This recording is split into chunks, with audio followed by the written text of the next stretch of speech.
What's up, everybody? Welcome to Transition Tuesdays. For this Tuesday, June 16th, 2020, I am your host, Russ Williams. I'm so glad you could be here today. I'm quite aware you could have been anywhere in this world today. I know you could have been anywhere in this world today, but you decided to be here with me, and I appreciate that. And more importantly, I appreciate you. So welcome to this special Transition Tuesdays at this special time. I had to come an hour ahead of time because I got some things to attend to. My special guest has some things to attend to. We're going to get to him in a second. But before we do that, I just want to talk about my intentions for the show like I talk about every week. And it really doesn't change. My intentions is to give you the opportunity to laugh, smile, and think, and also engage in honest conversations about your life's transition. So that's what we do here today. And now on the bat phone, which is called the Transition Tuesdays hotline, I got my special guest, and I'm going to bring him out the right way. So hang on, special guest there. I'm going to bring you out to the stage the right way, all right? All right. Now, my special guest is a two-time MAC regular season champion. He is also a MAC tournament champion. He is a MAC tournament MVP. He graduated at the time of his graduation. He graduated as the all-time leading scorer in Manhattan College history. And special guest, how many points did you score, total points? Do you remember that offhand? I don't remember the exact number, but it was just under 2,000, 1,900 and something. Okay, all right.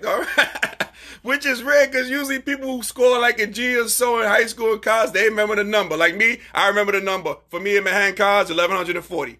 All right, but this... 1,900 and change. Okay, 1,900 and change for my special guest. So he is a Hall of Fame inductee as well, like myself. So I'm appreciative of that. And also, I'm going to say this. I'll be the first on record to say this, everybody, that this guy, his number 45 that he wore, should be in the rafters at Draddy Gymnasium. I'm going to be working on that plan. So we're going to get that done. All right?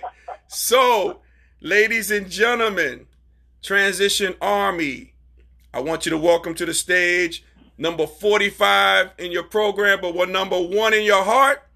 The man, the myth, the legend, Mr. Keith Bullock. What's up, Keith? What's up? Mr. Keith Bullock. I love it. Now I gotta explain this to the audience there, Big Bull. Now, Big Bull is like this mythical figure. Big Bull is like the Loch Ness Monster, Sasquatch, Bigfoot, or whatever you call it. You know, you don't hear from this guy. You don't see this guy. So this is like an honor to get this guy on here today. This is just amazing. This is just amazing, man. So, so you doing good this Transition Tuesdays here, this Big Bull? Yeah, all is well.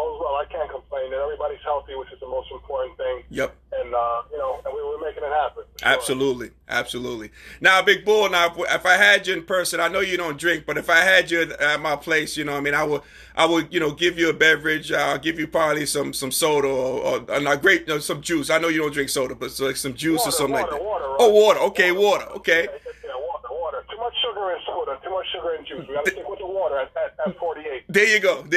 Okay, I got you, Big Bull. So what I do here, Big Bull, on Transition Tuesdays is I love to make my guests comfortable. And speaking of comfortability, I got a shirt on right now. You can't see it, Big Bull, but it says Williams and Bullock Basketball Academy on it. So I got that shirt on. And also, Big Bull, I love to make my guests comfortable. So what I'm gonna do for you, Big Bull, is I'm gonna take you back to the 90s. Okay, I'm gonna play this particular artist that you know and love. And every time I hear this artist, I think of Big Bull because Big Bull put me on Sirius XM radio. I never had it before. Big Bull, I was listening to Big Bull. He told me, hey, you got to get this, man. You got to get Rock the Bells and all that stuff. You got to get this. So every time I hear this particular artist and I hear this particular song, I think of Big Bull. So Big Bull, take a listen. Tell me what you think. Okay. Can you hear that? Oh, that's my man. This is my key. That's right. Classic. Boogie and Boogers this is right here. Yes, sir. Let me play another one for my man.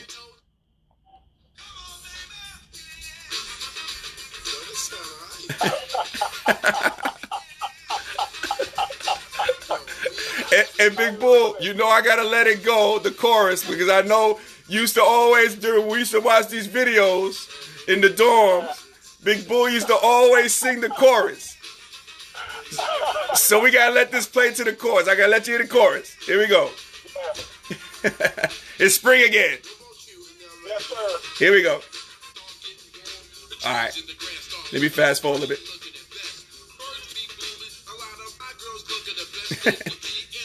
It's coming. It's coming. Here we go.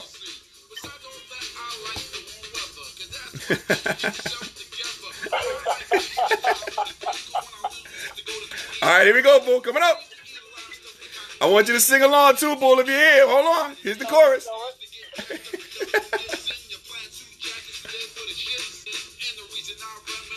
Hey.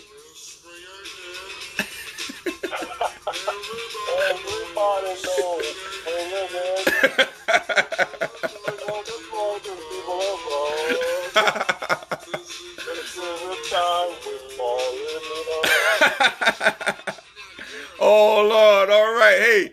Hey, Big Bull, we got John Lee watching us. What's going on, my Jasper brother? What's going on? You remember John Lee? John Lee in the house. Yes. What's up, John? Yes, he says hello to you, Big Bull. So, Big Bull, I had to play that for you, man. I had to reminisce. Now, you know, Big Bull, I have an extensive list of music. So, you got any requests you want to hand out before we get started or something like that? Anything you want to hear that I missed? No. You know, Biz is my guy, so that was enough for me. There we go. Okay, I knew that. I said I had to bring Biz to my boy Big Bull. I had to bring it. I had to bring that. You know it. And Biz is still relevant on the DJ scene, too. Yeah, I know. That's what I see. Yeah, he's big time guy. Yeah, Biz is still relevant. And what people might not know, and I only know this because my girls used to watch the show, Biz had a small part in a TV show called, what was the name of the TV show for kids? It was called Business Beats, I believe. Really? And yeah. I forget the name of the show. I wish my daughter was here now. She would remember. Okay. Yeah. It had a bunch of characters. Muno, Roby. I forget the name of the kids' TV show, but yeah, he had a little beatbox segment on the kids' show. Wow. Yeah, so still relevant, sure. Man, yeah, that's big. And I know he has a show on Sirius XM now with Biz Markie, I think at 1 o'clock. Yep. So he is. Yeah. He's definitely relevant. We got our boy, Big Smooth Uncle Smoothie, joining us today. Uncle Smoothie, my man. He says Keith is a chump. So I don't know about that. Uncle Smoothie loves me. He knows it. Absolutely. We got Dwayne Bryan on here, one of Georgetown's finest. Oh, wow. Yes, Okay. representing. That's what I like to hear. We get some little diversity here. I love it. That's right. Absolutely, man. So yeah, we're doing that. We got my boy John joining us. What's going on, John? Welcome to Transition Tuesdays. We also have the engine Leah joining us. What's going on, Leah? That's my girl. Yes. Everybody's coming out to see the Loch Ness Monster. Because I like to stay off the grid, Rush. You know I like to stay off the grid. I know. Off the radar, absolutely, man. Absolutely. So this is such a treat to have you on, Big Bull. This is such a treat, man. Hey, I love it. I appreciate it. No problem, man. Hey, so Big Bull, let's get after it, man. Just a couple of things, and I'm glad you're taking the time to talk to me, too. I really appreciate that. As John says, hope all is well, Russ. Yes, hope all is well there with you, John, in New Mexico as well. Wow, okay. Yep, we got them familiar. They coming out from all the woodworks for Big Bull. That's a good thing there. I love it. Yes, I love it. yes, absolutely. Hey, Big Bull. So let's take it back a little bit, man. Let's talk about you in Connecticut. Are you from New Haven, right? Yeah, New Haven, Connecticut. Yeah. Talk to me, Big Bull, because we're gonna take a little journey. We're gonna go now, that memory lane. But talk to me about like when you were in Connecticut. I know was it your parents and your brother, right? Growing up. Yeah. Okay, cool. Did you always, Big Bull? Did you always play basketball? Did you play other sports as well? Yeah, I played baseball too. Baseball was actually my best sport in middle school. Really? But Okay. And I was an excellent hitter. You know, I could catch. I was really good in baseball, but Wow, I didn't know that. baseball was at the wrong time of the season for me. Right. You know, spring and summertime, I wanted to be out fishing and hanging out with the guys. So my baseball career was short-lived. But now that I look back, obviously, you know, when we all get older, we look back and say hindsight is 2020. I wish I would have kept up with baseball, because who knows what could have happened as far as I was concerned. But yeah, baseball was my best sport. Wow, I had no idea. I didn't even know that. And so you pitched and you played first base. Yep. Now, were you like big, like, were you, you know, because you're a big guy, were you big like Mark McGwire playing first base? Like, were you big like that? Or I was big, but not like Mark McGwire, more like Fat Albert big. More like big, okay.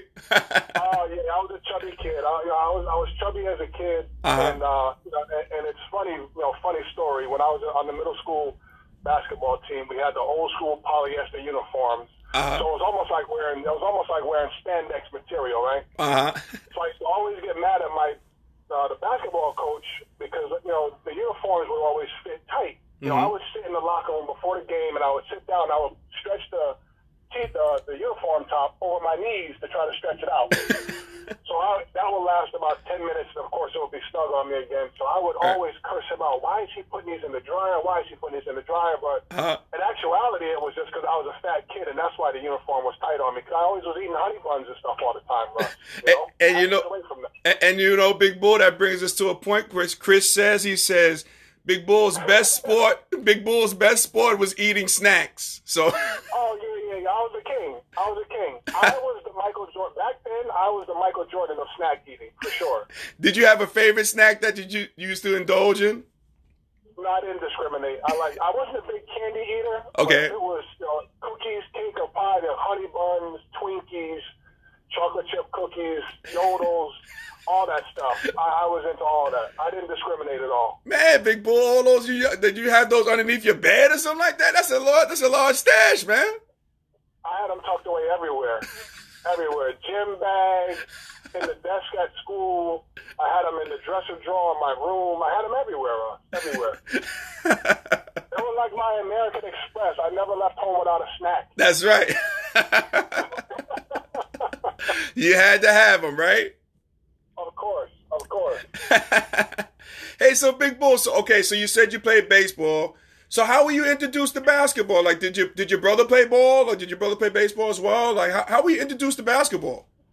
Yeah, my brother, he didn't play baseball at all, but he was a basketball player. He played in middle school, and he played in high school. And actually, the number 45 was his number. That was his number in high school. So of course, me wanting to be like my brother, right? I adopted the number 45 when I got to high school. But he was my introduction to basketball, and I always would try to follow him around, and him and his guys, and play when they were playing in the summer at the basketball courts and stuff like that.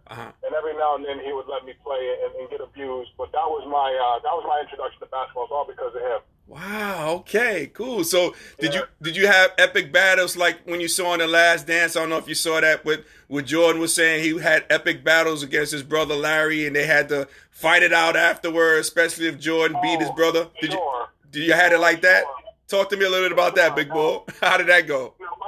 My brother is 6.5 years older than I am, so there was a pretty significant age difference. And he is the reason why I developed such a competitive nature, because we played one-on-one all the time. And, he's, when I'm 10, he's almost 17 years old, so it's a big difference. Yeah.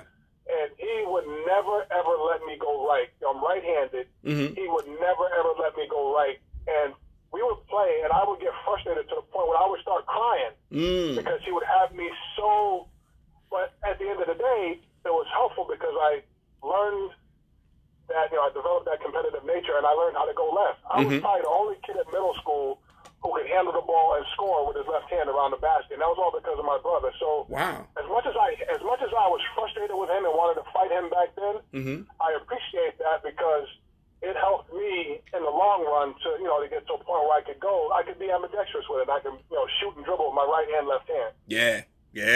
Did you ever have any epic fights and battles with like fist fights? Because the reason why I'm asking you this, Big Bull, is because like yourself, my brother is 11 years older than me, And my brother used to drive me like that big time. But I remember one of the epic fights we had. I remember when it was in our living room and I squared up with my brother for the first time. Squared up with him and I just gave him a nice one piece to the jaw real quick. And I remember we both stopped and I remember saying, okay, man, that's it. We can't do this, man. We can't fight. But that was my experience. How about your brother? How about you guys? Did you guys ever had like an epic battle, an epic fight at all? Always. We always fought. And he always would get the best of me because he was obviously 6.5 years older than me, so he was bigger than I was and he was stronger than I was. Right. And I knew that, so I would always have to get the first sucker shot in. So we would square off, and I'd have to haul off and hit him quick because I knew I was going to lose the fight. Right. And the one weapon that I always used to carry with me, you know the long yellow wiffle ball bats? Oh, yes. Plastic wiffle ball bats? Yep. That was my go-to weapon. I remember, quick story. Okay. I was probably because I remember where we were living, so I was in 2nd or 3rd grade. And it was about 6 o'clock in the morning on a Saturday. And my brother did something to me and, taunting me and did something to me. So I chased him downstairs with that yellow wiffle ball bat. He ran on one side of the dining room table, and my mom had a big, chandelier type light that was hanging over the table. So I'm on the other side of the table, and I'm swinging this long yellow bat trying to hit him. Right. And, man, I made a mistake and swung too high once, and I hit the light and the chandelier, and the glass broke. That stuff went everywhere. Ooh. And I just sat down and started crying because I knew my father was going to kill me. Yep. and at that point, he loved it. Oh, he was teasing me. You are going to get a beating, blah, blah, blah, blah, blah, blah. But the thing that worked on my side, it was early in the morning, and my father was tired, so he didn't get into me like that. So I caught a break, but that was one of the battles that I remember. And he and I laugh about it now because he and I fish together all the time. Okay. He and I laugh about that. We laugh about that story now. Yeah. Oh man, that's cool. That's cool. Hey, we got KK Gamble joining us. What's going on, KK? Welcome to Transition Tuesdays. Love to have you. Hey, so Big Bull, so you are an avid fisher. I know you were like a fisherman. I know back in the days when we were in college, you used to wear that bucket fisherman hat, that EP&D bucket hat. So I could imagine you still have that one? I still have it. Yes, sir. Oh, you got to get. I always say this to you, big boy, and we're gonna do this. Okay, I need to go fishing with you. I want to try it. I want to try fishing. Yes. Anytime you're ready, you let me know. Okay. Come down, I'll take you on, we'll have a good time. Kerry Wilson and Don Elliott used to come down and go fishing with me and my father. These dudes used to have a blast. Oh, man. Absolutely have a blast. Yeah. Next time you talk to both of them, ask them about the times they came down and went fishing with me and my father. Oh, okay, cool. I'm going to definitely do that because I'm just visualizing like trying to reel the fish in. I just see my hands like bleeding because I'm trying to pull the thing in. That's what I'm visualizing, though. It's a lot of fun. I'll take you out. I'll take you out in the ocean. We'll do some saltwater fishing. Okay. Porgies, sea bass, striped bass, bluefish. And it's fast action. It's a lot of fun. Now, do you cook it after that too, Big Bull, or you throw it back in? Well, what's your deal when you do it? Some of the fish. There's certain species I like to eat, so I bring them home. I fillet them up, put it in the freezer. And I definitely like eating the fish every now and then. Oh, okay, cool. Did you recently see with Jordan? He was in a fishing competition. They caught one big fish. I don't even know the name of it. It might have been a largemouth bass or something like that. I don't know, but really, I didn't know that. Yeah, it was like I think it was like 400-pound fish. He's part of a fishing team. And yeah, so they won. I mean, they got the biggest prize. I think it was like a 15-footer or something like that. Some craziness like that. Yeah. Yep. Okay. Yep. I didn't know that. I'll have to look that up and see what that was all about. Yep. Because when I saw that, I thought of Big Bull. I said, "Oh, that's Big Bull sport right there." Yeah. That's my thing. I love it. It's peace of mind for me. Yep. Peace of mind. Being out of the water. It's cell phone's not ringing. The air is clean. And it's peace of mind for me, so I'll always do that. Yep. As Leah says, Keith gets excited when he talks about fishing.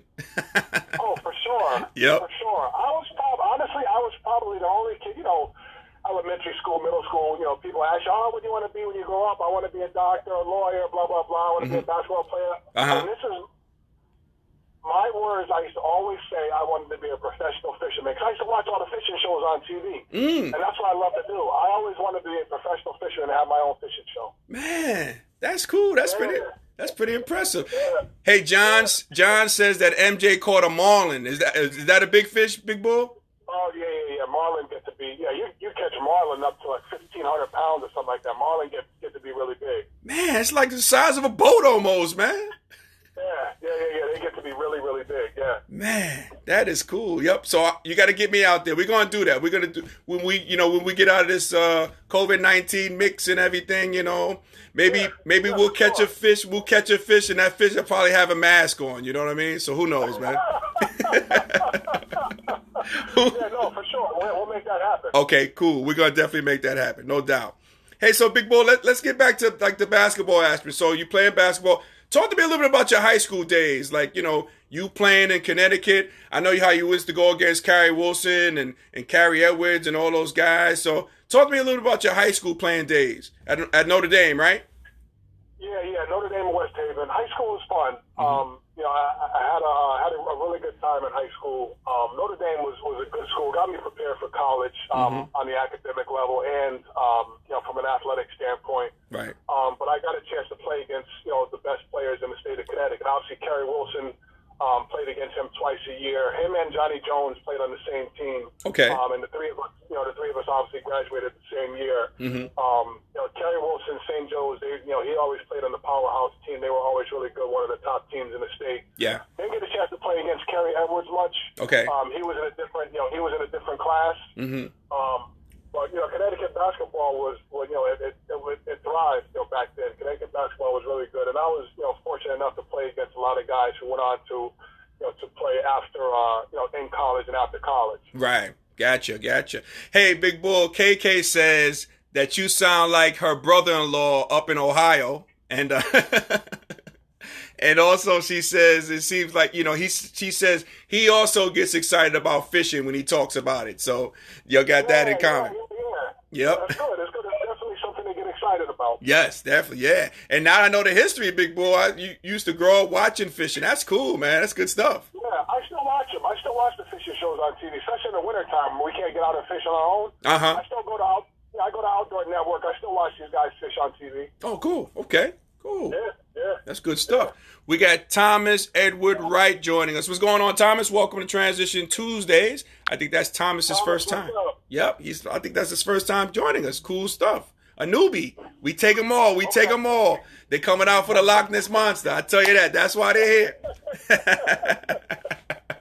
Hey, so Big Bull, man, I had you on my show before, but this is a little bit different. So I'm able to really focus on you and your, everything that you did at Manhattan, man, which is phenomenal.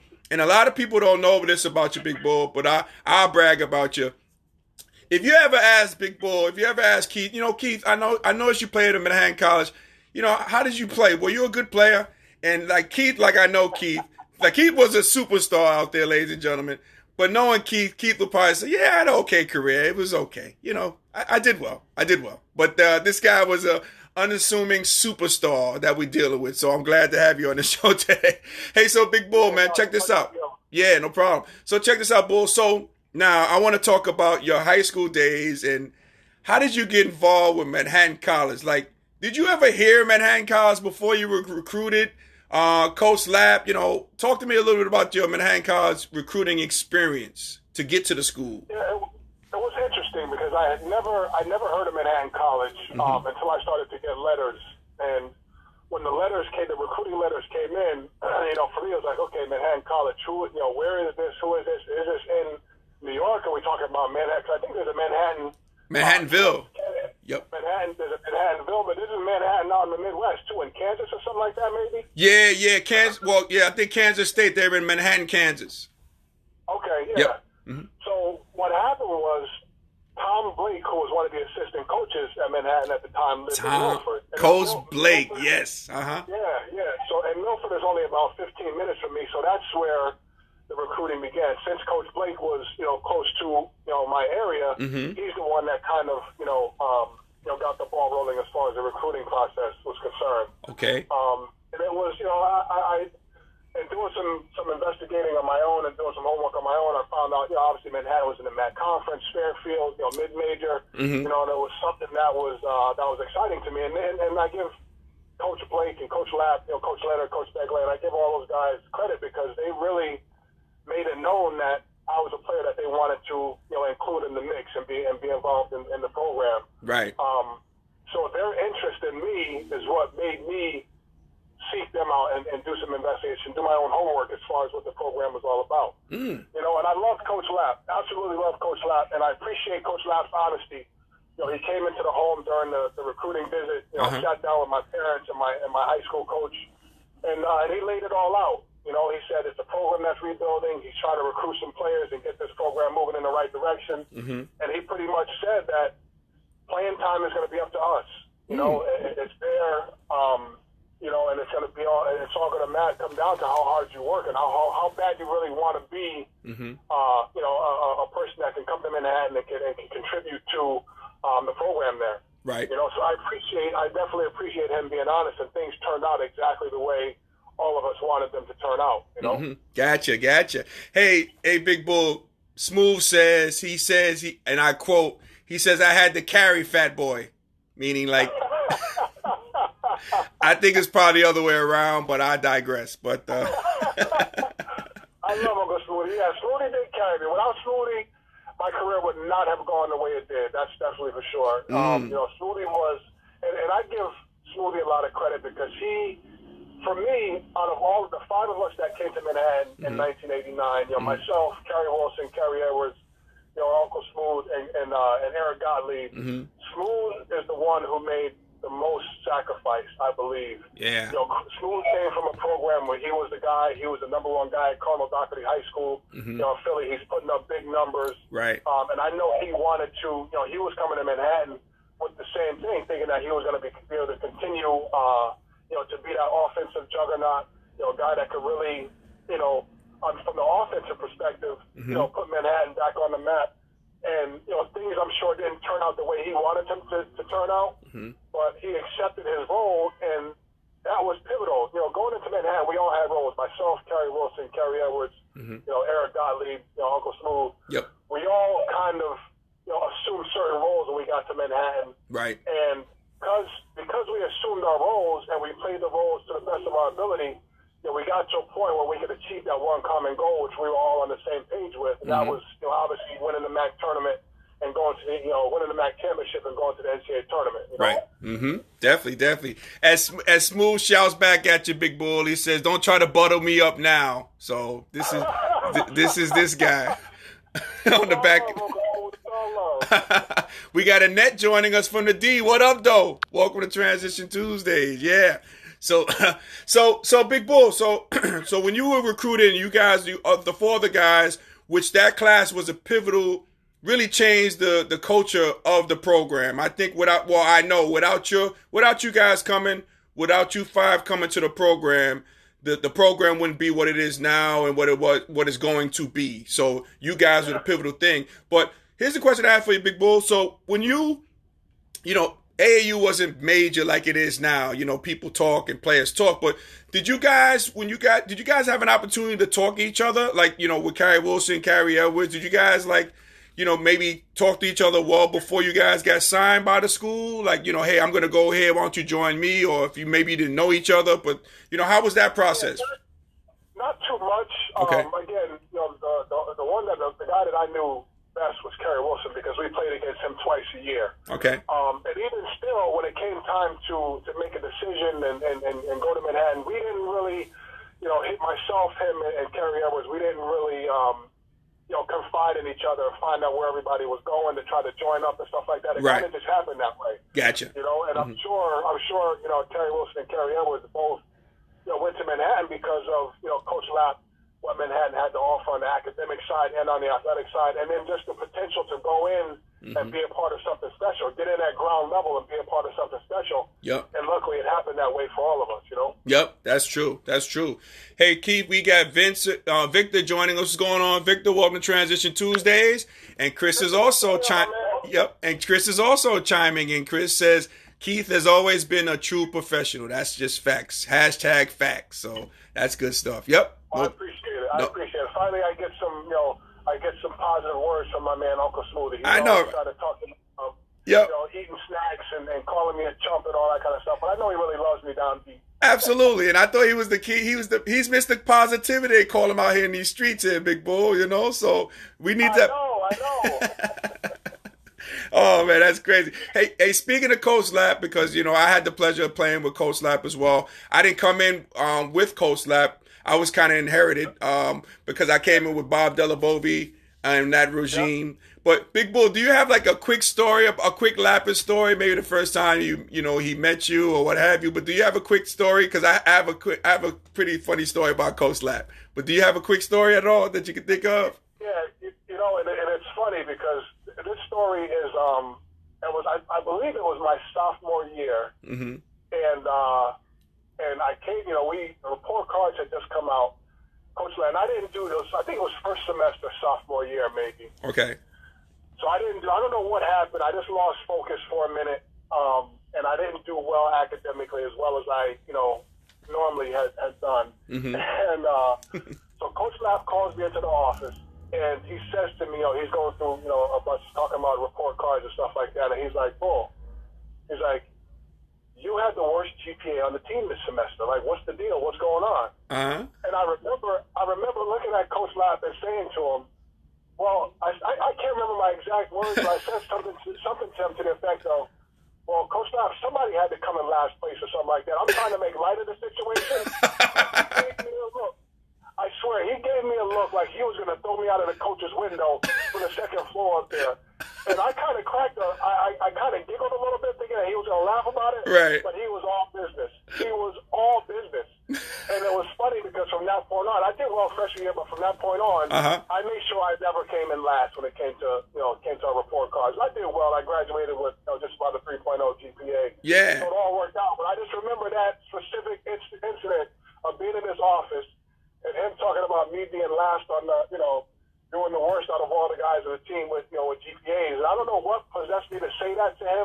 I don't know why I thought he was going to laugh about it. But I got no laughter. Just the look of death. And I really thought he was going to end up throwing me out of the window. Oh, that parental look, right? One of those deals. Oh, for sure. Mm-hmm. For sure. Now, Coach Lap is my man. I love him to death. Yeah. Absolutely love him to death. He's like a second father to me. Definitely. And the one thing I regret, I have no regrets as far as my decision. Going to Manhattan was the best decision I could ever make as far as college is concerned. Right. The only thing I do regret at Manhattan College is that he wasn't there our senior year. Yeah. To hoist that trophy with us when we won that MAC championship game. And I understand, obviously, he had an opportunity that he couldn't pass up. Yeah. He had to take advantage of that. Yeah. Going back to Villanova was huge. He was going back home. He had been there. Yep. In '85. Won a national championship. So he couldn't pass that opportunity up, and we all understood that. Yeah. But that's the only thing I wish could have played out. I wish he could have been there our senior year, and after winning the MAC championship, then going to Villanova. Yeah. But he's always going to be close to my heart. Him, Miss Lap. I remember when Peter was born. Yeah. Kristen was little. His brother John, the whole family. I remember his parents used to come to the practices and stuff. Just a great family, always supportive, and they're always going to be people that are going to be close to my heart for sure. Yeah, definitely. We got Manhattan's finest Phil Boulain joining us here on Transition Tuesday. Nice. Yeah, Coach Lap, man. I got two stories with Coach Lap. And Coach Lap probably doesn't even know this one story. Is when I went to Gordon Chaser's camp at Manhattan College when I was an 8th grader, going into my 8th grade. And Coach Lap, he was coaching there, and he was coaching at Truman. Or he was coaching at the camp, but he was coaching at Truman High School, Rod Strickland. Yeah. And I remember Coach Lap pulled me to the side, the side course that we used to practice on, Big Bull, right? Yeah. And he was working with me. He was like saying, "Jump on your jump shot, jump, get up. Get up." I remember him saying that. But that was when I was an 8th grader. Then who would have knew? Wow. He was going to coach me later on. And that's one story. Now, the second story I have, Big Bull, maybe you remember this story. I remember, because again, I was a holdover from the other regime. So it was one game we played at home. And it was a big game, too. It was a big game in which, everybody contributed. From the bench, everybody was vocal on the bench, the players who came in. And these were all of Coach Lap's players. So we win the game. Everybody's excited. Coach comes in, and Coach is like, yeah, guys, see this here? This is what I envisioned. I recruited each and every one of you guys here, right here. But Russ, I didn't recruit you, but I would have. Everybody except you. Oh, that's too funny. Oh, and then the one thing I remember after that was I remember Tom Corrigan coming up to me and he says, "Well, Russ, you must be the black sheep of the family, huh?" Oh man, man, yep. And Smooth says, "Did Keith ever think about transferring to Nova when Coach left? Did you ever think about doing that, Big Bull?" You know what? If I never thought about it at that point because we were already established, and I knew that this next year, that the following year, our senior year, we were going to get back to where we need to be and win this championship. But if I was a freshman or maybe a sophomore, then if that was something that Coach Lapp would have talked to me about, then I would have thought about it for sure. Yeah, definitely. I would have thought, but not at that point in my career because we were already established as a unit. And we were ready to make a run, senior year to make to bring this trophy back to Manhattan. Definitely. Yeah, that's true. We got Amy, one of Lady J's finest, joining us here on Transition Tuesdays. It is a love fest. Love fest for Sasquatch. for people we don't get Big Bull often, so people are joining us today. Oh, I'm loving it, man. Yeah, we got to do this again. We got to do it again. Absolutely, we definitely will. We'll definitely will. So okay, so now we'll talk about the recruiting process. So you get to Manhattan, and the story about Big Bull, again, Keith is a humble guy, but I'll talk for him. The minute this guy stepped on campus, he just took positions. I mean, that was it. I mean, he just stepped in from day one and made himself available, made himself known. Did you get Rookie of the Year for the MAC, Big Bull? You did, right? Yep.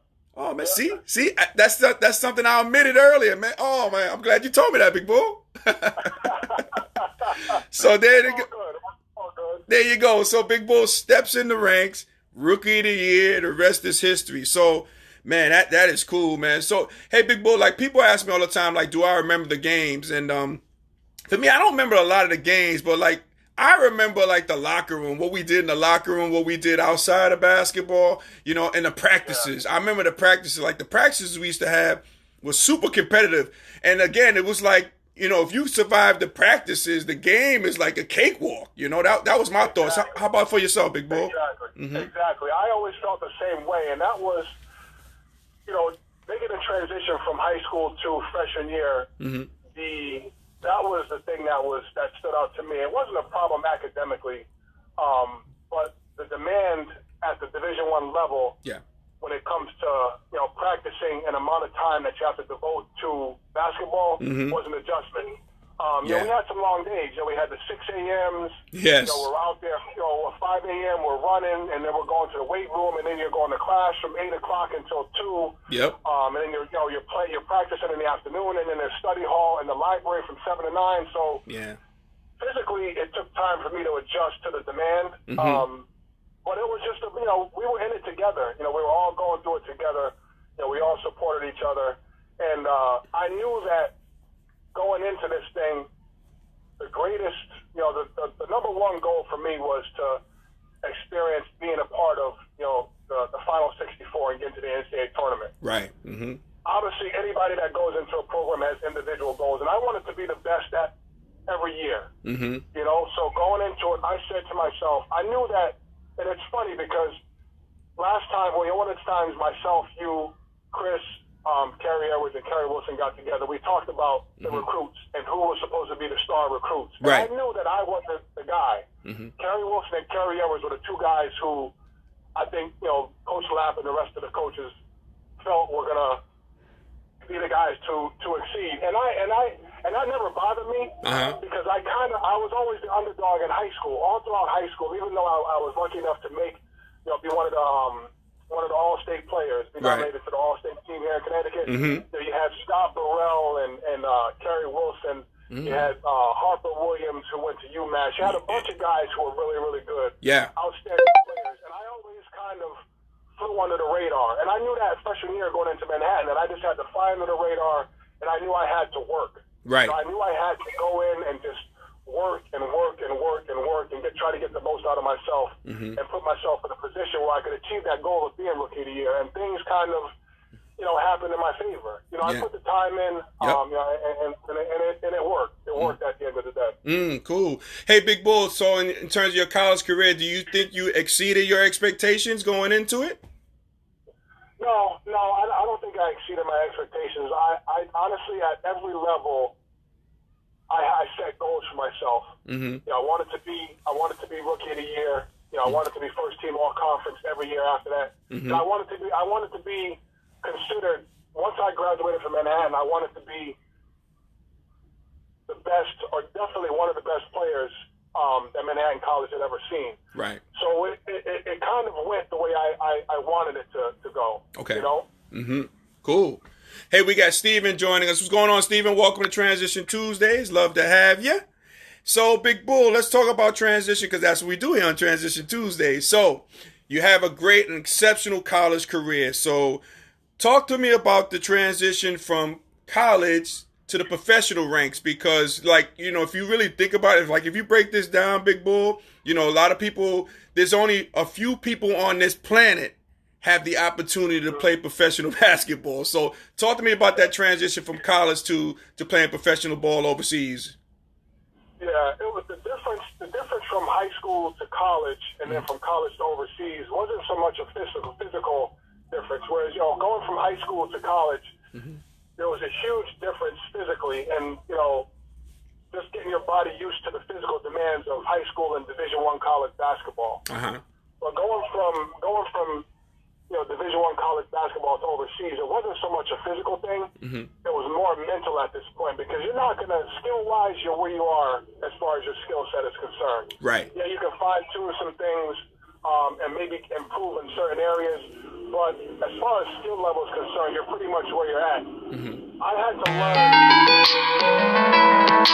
mentally prepare. I had to learn how to really mentally prepare myself overseas. And that was the difference. First of all, you're in a different country for 9 or 10 months out of the year, and I was by myself. Right. So you have to adjust to not being home and being away from family, friends, and familiar surroundings for that period of time. Yeah.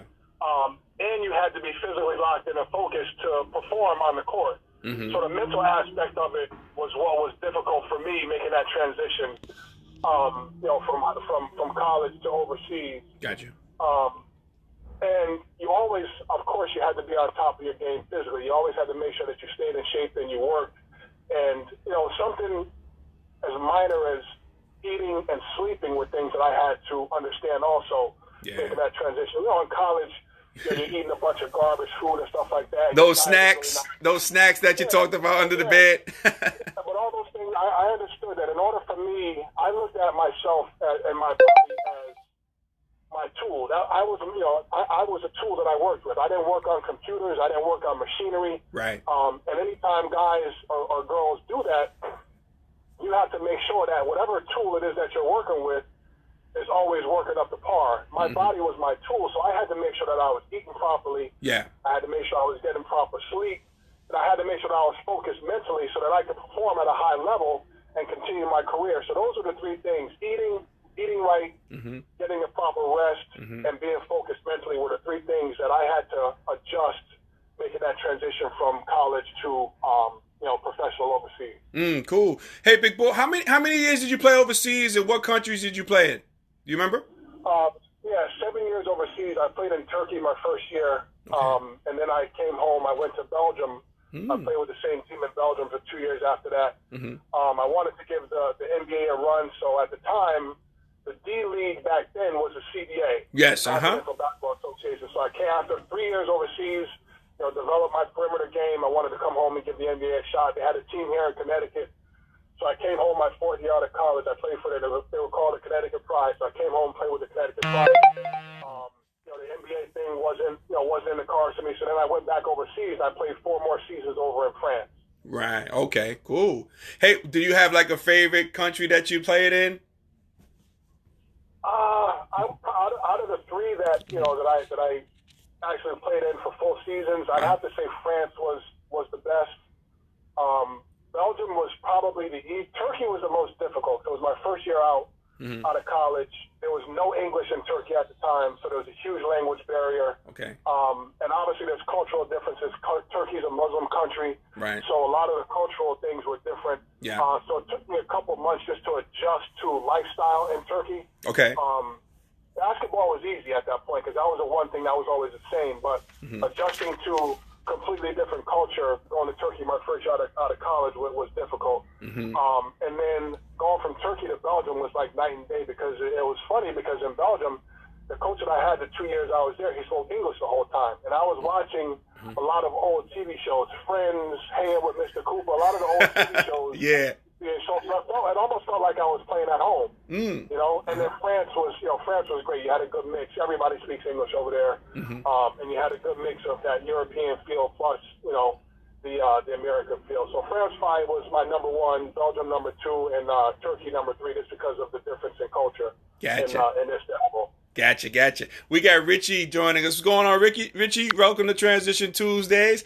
Hey, so Big Bull, why am I getting a visual picture? You in France with a beret in that boat fishing. Is that what you did there, man? I can just see it. No, there was no beret wearing, and I didn't get a chance to do any fishing in Turkey. I did get a chance to fish in Belgium because we had a French player who was a captain of the team, and he was a big fisherman. So I did get a chance to fish a few times when I was in Belgium, but not in France. Mm-hmm. Man, cool. Hey, so was that a pretty, talk about transition. So was that a pretty smooth transition for you from college to, actually the transition to all those different countries?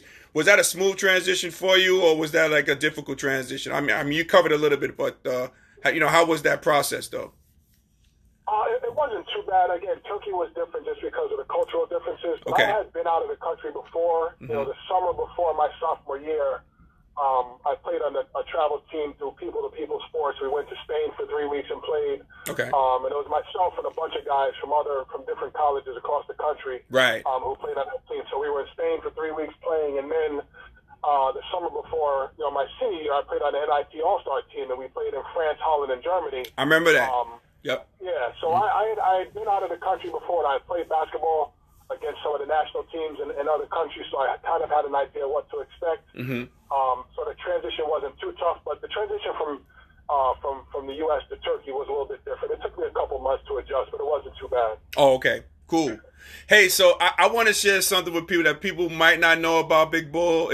Big Bull, you don't really follow the NBA now, right? You don't really watch it a lot at all, right?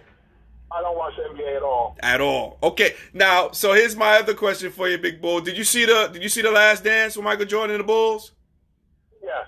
Okay. Now, here's my question I have for you. Another sidebar conversation is, if you guys didn't know, Keith is a good friend of Scotty Burrell, and so how did you think he was portrayed in there? I had no idea that, Jordan basically took him under his wing. He was calling him out and stuff like that. I was just like, man, I was amazed because I didn't know, but I was thinking of you, Big Bull, because I know you had a great relationship with Scotty Burrell. I know you still do, right? Yeah. Scotty and I graduated high school the same year. Okay. And the ironic thing is, our senior year, Scott went to Hamden High School, and my senior year, we played Scotty Burrell at Hamden High School in his gym, and we scored 1,000 points the same game. I still have that game. Actually, he has the VHS cassette. VHS, right? I have that game on cassette. And but yeah, he's always been a good friend of mine. We've played basketball together for years. Played against each other for years. But yeah, I had no idea that he was going to be a guy that Jordan, really took under his wing and tried to help, enhance his NBA career. Yeah. Yep. It was funny to hear, like, Jordan, he was just saying, like, he used to try to get under his skin. He used to try to fight him, but he said, but Scotty was just so nice, man. I just couldn't do it. And it's 100% true. Scotty's one of the nicest guys you'll meet. And a funny story, myself, after, all through my overseas career, when I was home in the summer, when Scott Burrell was home in the summer, and Vin Baker also was a guy that graduated the same year we did, and the three of us, we all played Vin Baker basketball in the summer. Man. So we used to go down to Yale University. I live like 5 minutes from Yale University, so we would all get together in the summertime with a couple of the assistant coaches, and even the head coach James Jones would come down and play with us sometime. We get 15 players We had 3 teams, and it was probably some of the best run I've ever had. We had a bunch of the UConn guys used to come down. Donnie Marshall, Kevin Ollie, Ben Baker was there. Hilton Armstrong came a few times. Marcus Williams. We had really, really, really good runs. So one day after we were playing, I sat down, I was talking to Scotty, and I asked him, I said, what was it like playing on the Bulls team with Michael and Scotty? And he said the most difficult thing, and I don't know if these are his exact words or not, but he said the most difficult thing about playing, it was great. Obviously, they won a championship. He got a world championship ring, which I saw. But he said the most difficult thing about playing with those guys was Michael and Scotty were probably the best, 1-2 tandem, backcourt tandem in the NBA at that time. And these guys were the first ones in the gym and the last ones to leave. And Michael and Scotty expected everybody else to dedicate that kind of time to basketball. And Scott Burrell said, in so many words, that it was tough because, after practice was over, guys wanted to get out of the gym and go home and be with their families and stuff like that. But Mike and Scotty, these guys being the 2 best players in the world almost, they put in extra time before and after practice. They expected everybody. If Michael Jordan, if I'm the one who's spending extra time in the gym, why can't you spend extra time in the gym? So he said it was tough because Michael and Scotty's expectations of everybody and the rest of the team were high. Yeah, definitely. And that's definitely true. And Mike said it. He said, I wouldn't ask you to do something that I wouldn't do, in the last dance. So, exactly. His standards were that high. Yep. We got Keisha joining us. What's going on, Keisha? Welcome to Transition Tuesdays. We also have my boy Cliff joining us, one of Holy Cross's finest, home of Kenny Boyer, our former teammate there, Big Bull. Cliff is joining us. Hey, speaking of players that you played against, Big Bull, who do you think was the best player you ever played against? The best player I ever played against, probably. Oh man, there's a few guys. There's 3 guys that 2 that I played against and 1 that I played with. Okay. The one guy that I played against when I was on the NIT All-Star team, and we went over to France, Holland, and Germany. I forget which country we were in, but we played against the Yugoslavian national team, and Vlade Divac was playing at the time. Whoa, and now this is when Vlade was... Vlade, yeah. This was Vlade was Vlade. He was young. Yep. He had just come to the Lakers, I believe. Okay. And we didn't, as watching him play with the Lakers, we didn't get a chance to see half of his skill set. Yep. Vlade, when he was overseas playing, Vlade at 7 feet tall, or 7 whatever he was the epitome of the point forward. He handled the ball. He grabbed that, he rebounded, he shot threes, he was an excellent passer. Right. He did everything. Honestly, he didn't get a chance to showcase that with the Lakers, obviously, because the Lakers will already have Magic and everybody else who's on the team. But he's one of the best I've seen. Lionel Simmons, the L Train. Scored his 3,000 point against us. Confetti raining down on our heads. Yes, L Train was one of the best. And Glenn Robinson, the big dog, he played on the NIT All-Star team with us. And now he was a Prop 48, I believe, his first year at Purdue. So the season that he played with us, that summer when he played with us on the NIT All-Star team, he didn't even play his freshman year. Whoa. And I remember Luke Huntesecker was our coach. I remember coming in and every year, because we practiced at Manhattan before we left and went over to Europe. And I remember everybody talking about Glenn Robinson, big dog. And I'm like, who is this big dog guy? And after the first practice, I knew who Big Dog was. At 6'10", yes, this dude could do everything. He could handle the ball. He shot the 3. He was an amazing athlete. I knew at that point who Big Dog was. But those 3 guys are probably right off the top of my head, the 3 guys that were definitely at the top of the list of guys that I had played against or played with during my career. Cool, man. So now, Big Boy, I don't want to put you on the spot, but I think I must. Now, who is your favorite all-time teammate? Wow. Favorite all-time. That's tough. I know that's tough. I know it's a tough one. That's tough. You know what? I can't choose. It's impossible to choose a favorite teammate. Okay. I mean, we were a great group. Yeah. Obviously my guys that I came in with, especially Chris, Terry Wilson and Terry Edwards because we roomed together. Right. For, Yeah. For the 4 years. Uh-huh. And obviously, you got to throw Eric in the mix. Yes. That's the core. That was my core unit. We came in together. We finished together. We achieved that one common goal.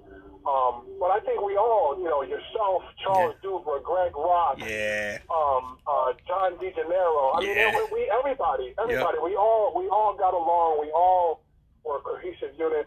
We all pushed each other, and tried to get the best out of each other. Mm-hmm. We all recruited together. We ate together. We went through the tough times together. We went through the good times together. So, just to, I can't. It's impossible to pick one guy who was a favorite teammate to play with. It's absolutely impossible. I would never be able to do that. Nah, I got you. I got you. So Smoothie says he's throwing his name in the mix. He says Smoothie. That's what he says. And then he also goes on to say, Book Ball, he goes, Carrie, save me. So he talks about that.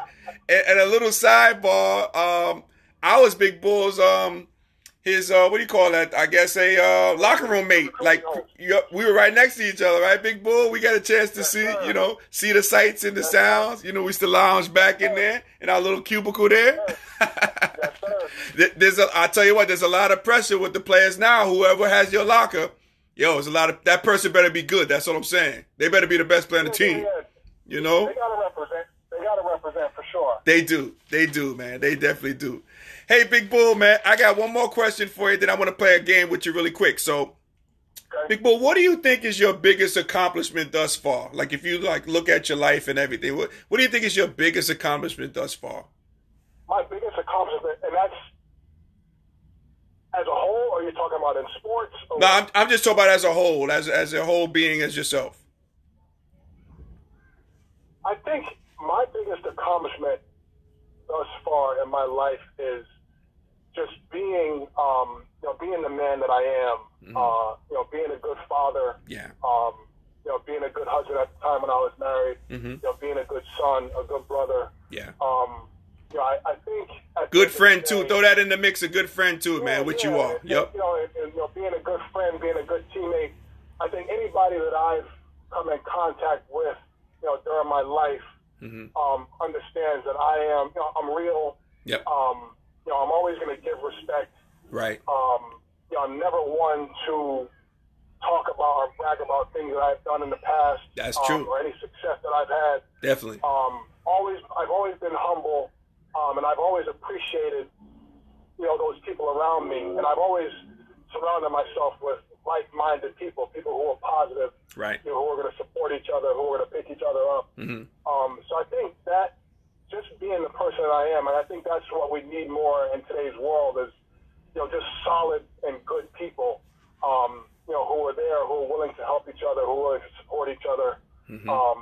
And live life in a positive way. You know what I mean? So definitely. Aside from all the trophies and accolades and things that I might have accomplished, in high school and in college and overseas and all that good stuff, mm-hmm. That stuff doesn't really mean anything if you're not a good person. And there's a group of old timers who, we always see, going to games at Manhattan College. Yeah. And one thing that they always say when they see us, the first thing that they always say is, "Man, what a great group of guys." Yeah. Yep. And then and then after that, the talk starts about, you guys came in and changed the culture of Manhattan. Mm-hmm. We went back to the tournament and kind of just got the ball rolling. All that stuff comes after. But the first thing that all these old timers say is, "Yeah, what a great group of guys." And that's what I want my legacy to be. Mm-hmm. I want to be seen as somebody who's a good person.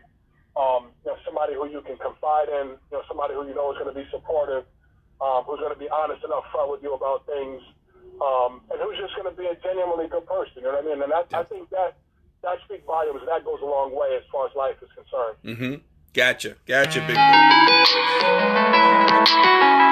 Trying to call me. Don't they know I'm doing a damn show? What's going on here, man? So, Big Bull, I want to play this game with you before I let you go, man. I want to play this game called Word Association. I'm going to throw a word at you, and you just tell me the first thing that comes to your mind. And what I'm going to do underneath that, I'm going to play the song Picking Boogers while this is going on, all right? So, Big Bull, Word Association. Basketball, what do you think? First word you think of? First word I think of, basketball.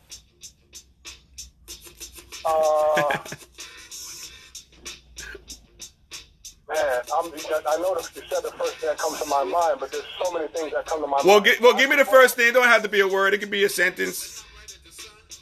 Okay.